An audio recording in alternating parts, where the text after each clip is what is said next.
আমার দিন আমার জমিন। গুনাহগার হইতে পারি, আমরা নাফরমান হইতে পারি, আমাদের মধ্যে নিফাক থাকতে পারে, আমাদের মধ্যে ফাহিশ থাকতে পারে, অনেক কিছু থাকতে পারে। আমরা পারফেক্ট না, আমরা অনেক খারাপ বান্দা, আল্লাহ নাফরমান বান্দা। কিন্তু আমরা ইসলাম কখনো ছাড়বো না ইনশাআল্লাহ। আমরা শরিয়া কখনো ছাড়বো না। এবং এটা শাহজালালের মাটি, এটা তিতুমিরের মাটি, এটা হাজী শরীফুল্লাহর মাটি। এই মাটি আমি ছেড়ে কই যাবো?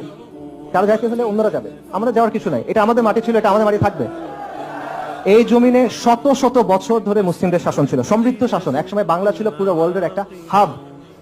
এবং আগ্রাসী শত্রু এবং শোষণের বিরুদ্ধে বারবার রক্ত দিয়েছি আমরা। এবং উম্মার মধ্যে এখনো পর্যন্ত সবচেয়ে বড় এথনিক গ্রুপগুলোর লিস্ট করেন, বাঙালি মুসলিম তার একটা, বেঙ্গল মুসলিম, বাঙালি মুসলিম, বাংলাদেশের মুসলিম, যা ইচ্ছা বলেন, আমরা সেই গ্রুপের একটা। তো এগুলো কি এমনি এমনি আল্লাহ আযজা ওয়া জাল্লার সৃষ্টি জগতে কোনো কিছু এমনি এমনি হয়? এটার জন্য কোনো পরিকল্পনা নাই আল্লাহ আযজা ওয়া জাল্লার। এইখানে আপনি আসেন, আমরা কথাবার্তা বলতেছি, এই রিয়েলাইজেশন গুলো আমাদের হচ্ছে, এটার কোনো তাৎপর্য নাই? আল্লাহর কাছে এগুলোকে আমরা জবাব দিতে হবে না? কারো মাটিতে বসবাস করি না, এবং এই দিন যেমন